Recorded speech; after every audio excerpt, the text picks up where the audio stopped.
Welcome back to another Kray video. Please subscribe to our YouTube channel so you don't miss any videos.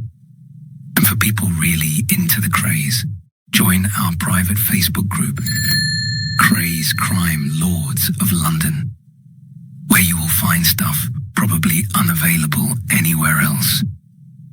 We're an established group with a large membership, and best of all, we're friendly. The link is in the YouTube description section.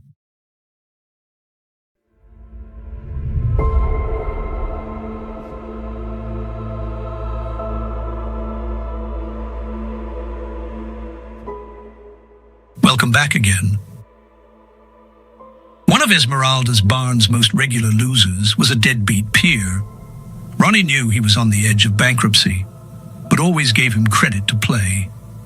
When he had lost again, the old man would ring him up at Valence Road and threaten suicide. Ronnie enjoyed this and would say, "All right, you silly old bastard. Don't waste the gas by putting your head in the oven today. You can't afford it. Come round to Valence Road when I've had my shaves and I'll see what I can do. Don't be late." The clientele was changing as the dedicated big-time gamblers started to keep away. Now came the Playboy gamblers, gambling addicts, chancers, and the chronically in debt. People the manager would have headed off. But Ronnie welcomed them. If they got deeper into debt, so much the better. The house could carry them. And this would mean more people under his control. Violence crept in. Several drunken losers at the barn were thrown down the stairs, and occasionally, Ronnie instructed East End villains to call on members he considered cheeky about their debts. What happened then was not his business. If somebody was hurt, an empty flat smashed up, this had nothing to do with him. But on the whole, Ronnie knew better than to use violence to get back money that he was owed. This wasn't what he wanted. Money meant nothing. He wanted power and status. There was a sort of devious flirtation in the way he played those who feared him, smiling one night, meeting them with a blank stare and a demand for money the next. He began getting what he seemed to want, the pretense of friendship, the appearance of respect, even of social success. These were people who could introduce him to the smart life if he wanted it. They took him to their homes, their London clubs, dined him in the House of Lords, introduced him to celebrities. It was surprising how cheap the rich world was, and it gave Ronnie a new role, the Playboy gangster in a sophisticated world.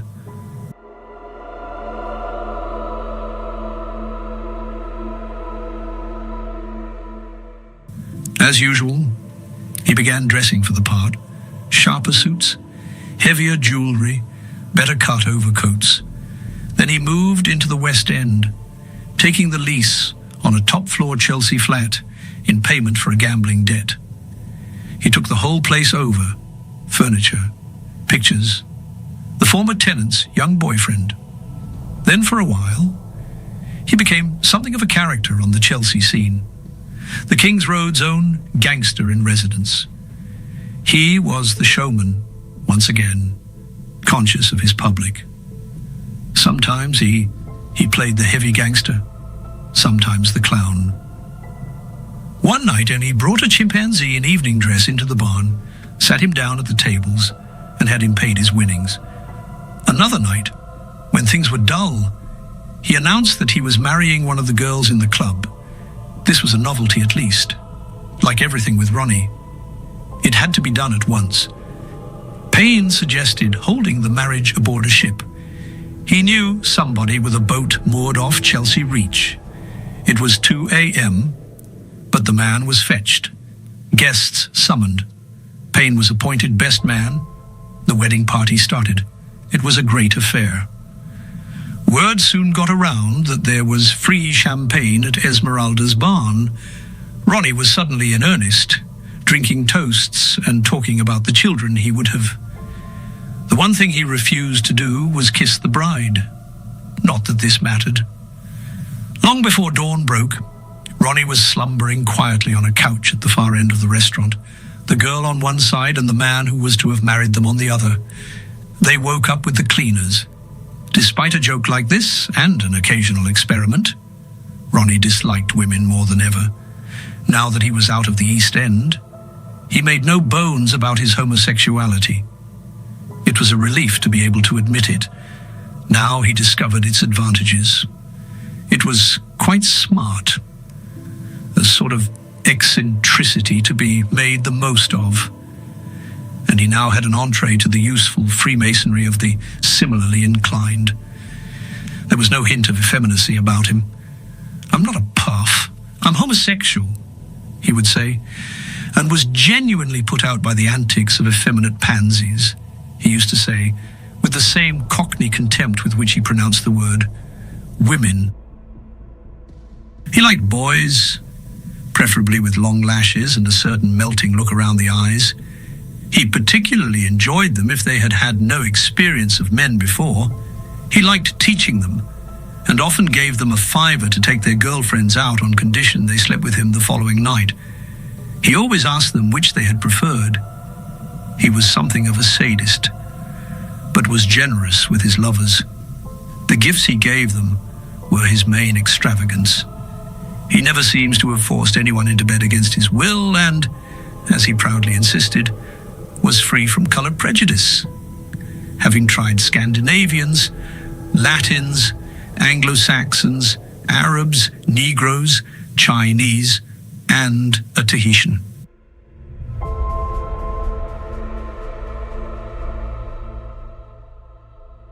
An important part of the compulsive pederasty which had begun to dominate his life was his growing fear of the dark. He dreaded sleeping alone.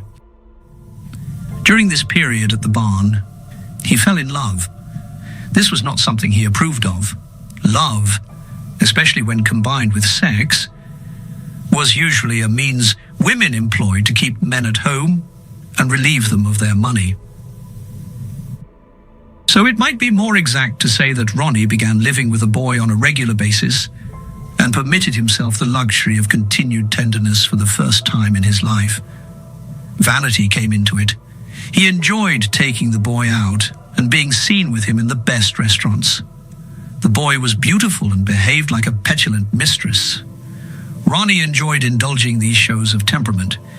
He liked taking him to his tailor's, selecting all his shirts and ties, and doing what he could to curb the excesses of his youthful bad taste. He was extremely jealous. One man the boy had flirted with had his face cut open. The boy was his boy. He called him son, referring to himself as your old dad. One of Ronnie's greatest pleasures was taking him with a select party of interesting people to the old society club in Jermyn Street. Ronnie loved the society, with its dark paneling and its pink and silk-covered lamps. It was like something from a 1930s film. This was where jovial businessmen brought their secretaries for a night out. An Israeli violinist called Gypsy played lahar at the tables. The champagne was expensive. Never a great one for the swinging scene. Ronnie felt that the society was somehow right. Always tipped lavishly and paid his bill.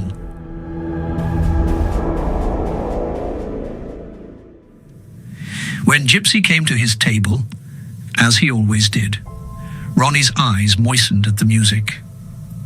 Turning to his guests, he would point to his boy. "Beautiful, isn't he? Don't you think he's beautiful? Don't you wish he was yours?" During these last 6 months, when Reggie was in prison, Ronnie could finally enjoy complete worldly success. Money, cars, boys, admirers, a West End flat, even social respect of a sort. He had achieved what every poor Cockney boy longs for, freedom to be and do exactly as he liked. But it was no good. Everybody around him seemed to find happiness, not Ronnie. Possessions meant nothing. Friends could not be trusted. Even his freedom left him feeling outcast. His spending orgies left him wardrobes full of suits, piles of shirts he never wore again. His new friends seemed to offer sympathy or flattery, but he knew they laughed behind his back. Boys were like drink. They helped him to forget. Next day, the hopelessness returned. His nightmares worsened. The world was slipping out of control. His psychiatrist increased his daily dose of Stematol, told him to rest. Somebody mentioned the Canary Islands. He booked at the best hotel, taking his boyfriend for a fortnight's holiday. It was no use. How could he lie on the beach or waste his time swimming when there was always something to be done? The boy soon became sullen at Ronnie's attitude, especially when he insisted on moving to a seedier hotel where he felt more at home. This didn't help. Nothing on that sunny island interested Ronnie or could set his mind at rest. They returned to London 6 days early. Reggie would help him. Reggie would soon be out of jail. Ronnie would no longer be alone, but when Reggie came out, the unforgivable had occurred. He was in love, and with a girl. She was just 16, a schoolgirl, pretty and pert and innocent and earnest. Reggie was 27. She was called Frances Shea and was the sister of Frank Shea, a Hoxton boy the twins had known for years. Ronnie once admired his looks, and there was a strong resemblance between Frank Shea and his sister. Her father once ran the gambling at the Regency Club in Stoke Newington, where the twins had an interest. Reggie had noticed her during his period on bail from Wandsworth, and taken her out then once or twice. She was in awe of him at first, but he was respectful, almost shy of her. He talked a lot about life, ideals, and seemed sort of sad. Different from other boys, she told her friend. He hadn't tried to kiss her. It was when he returned to Wandsworth that Reggie really fell in love with her. During the previous period of his sentence, he had been cheerful, one of the best, a laugh for everyone. When he came back, he'd changed. All he could think about was this girl of his. He'd got it bad. You couldn't kid him about it. Each day, he wrote to her. He was afraid that she might fall in love with someone else before he was released.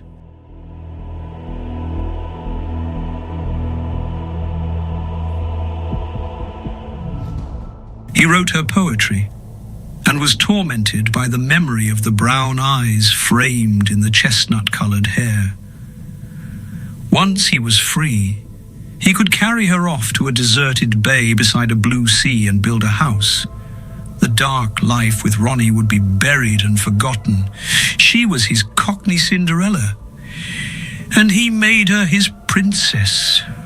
When Reggie came back, as the arguments between the twins were the worst anyone remembered, with insults screamed about the girl and Ronnie's boys, Ronnie soon realized that his greatest danger of losing Reggie to Frances Shea would be through Esmeralda's barn. Now that Reggie had his directorship and share of the profits, he had no need for crime.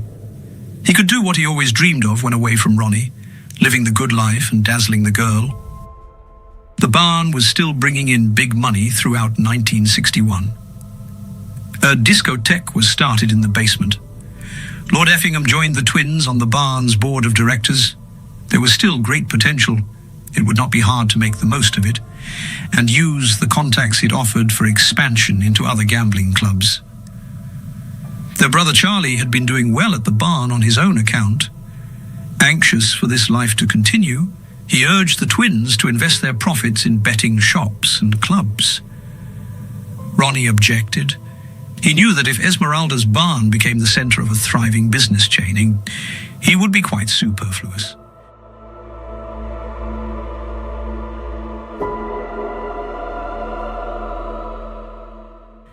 Ronnie told Reggie it was time he brought his girl to meet him at the barn.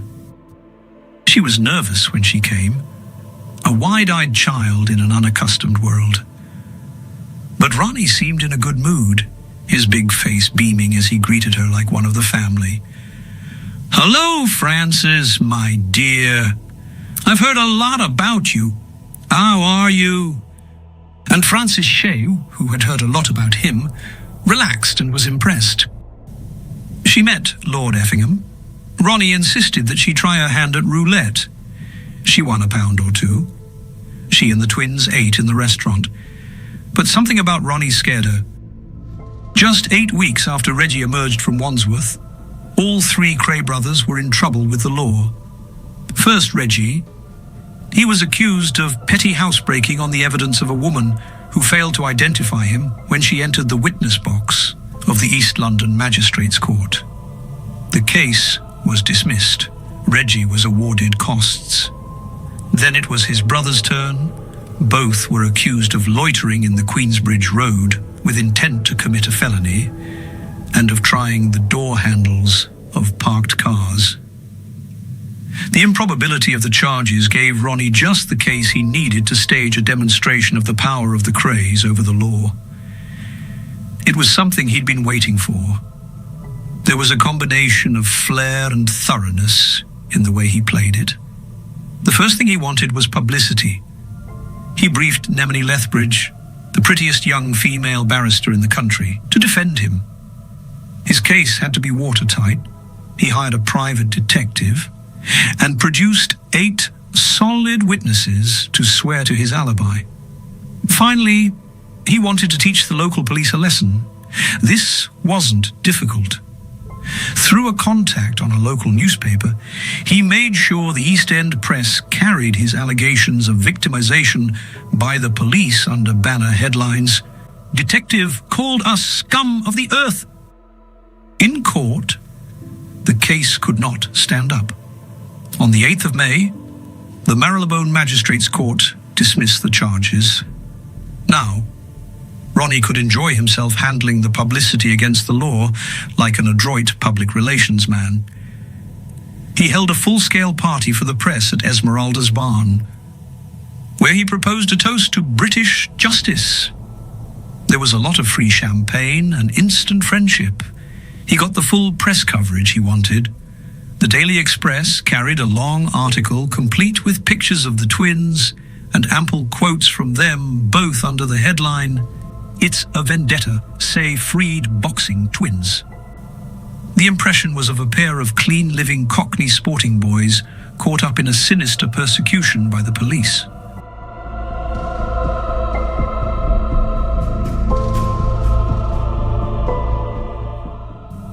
From now on, it would be a bold East End policeman who would risk his career tangling with them. Photographed that night at their victory party at Esmeralda's barn, both twins were smiling. Ronnie from a sense of triumph, Reggie with relief. For Ronnie, the acquittal at Marylebone confirmed what he had always known. He was being picked out, persecuted, but had the power to beat his enemies. He was untouchable. Reggie felt none of this. He had loathed his time in prison and wanted no more risks. All he desired was peace and the chance to enjoy himself like any normal man. That summer, he tried very hard. His share of profit from Esmeralda's barn had mounted in his absence. He was rich. He bought a new Mercedes, new clothes, improved his dancing, rode, ran, kept himself fit. He spent weekends at Steeple Bay in Essex, where the family had a caravan, and he could swim and lie in the sun. He began seeing less of Ronnie. For once, this didn't worry him. Francis was there. He was becoming a possessive lover. Neither had been in love before. While he was in prison, she had started a shorthand typist's course. He didn't care for the idea of her being independent or seeing too many people. Each afternoon, he would be waiting outside the college with the car. Since she was his princess, she needed royal treatment, gifts, evenings out, all the respect the Krays enjoyed. She lived quite simply with her parents in a terraced house in Ormsby Street, just off the Kingsland Road. Suddenly, neighbours noticed the expensive cars calling for her. Word got around that she was Reggie's girl. This turned her head at first. Reggie was very kind. Nothing was too much trouble, and he never went too far like boys of her own age. He was proud of her and patiently possessive. She could be as temperamental and capricious as she pleased, but she was his for keeps. Her brother was in awe of him. Even her father liked him. As Mr. Shea says now, I respected Reggie, an athlete and a clean-living man. He never used bad language, even when talking to me on my own, and always had her home on time. We knew he never tried anything wrong with her, but treated her like a lady. We thought that was very nice.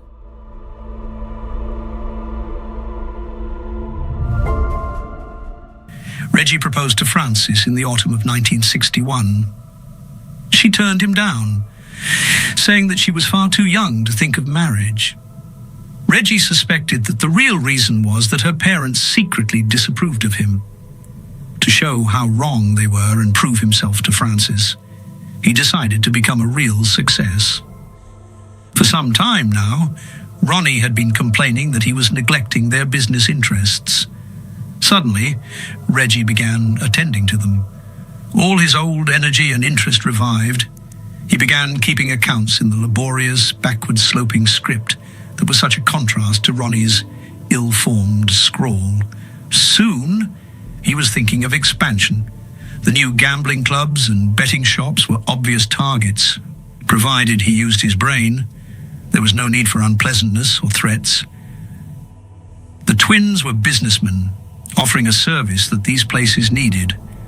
Their name was an insurance policy against trouble, and there was something of the insurance salesman about Reggie as he began whipping up fresh clients.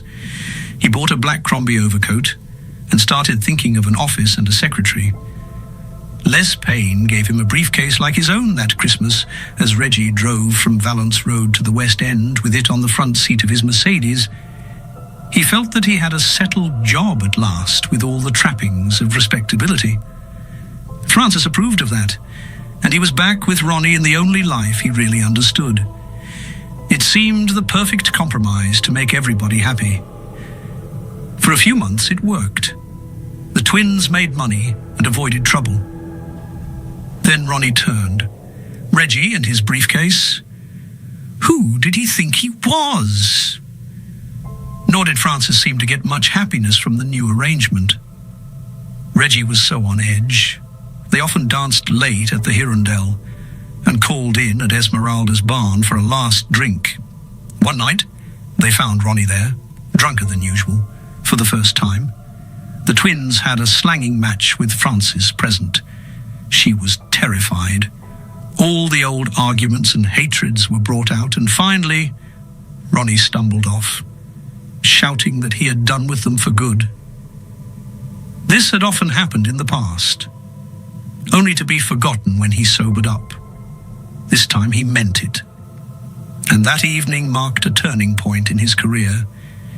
He often used to spend the night in an old caravan on a bomb site near Valence Road. He went there now and stayed for good. The next day, he sent his driver to the flat in Chelsea for his clothes. His West End life was over. Thank you very much for watching. That brings this episode to an end. I hope you enjoyed it. I'll see you in the next one.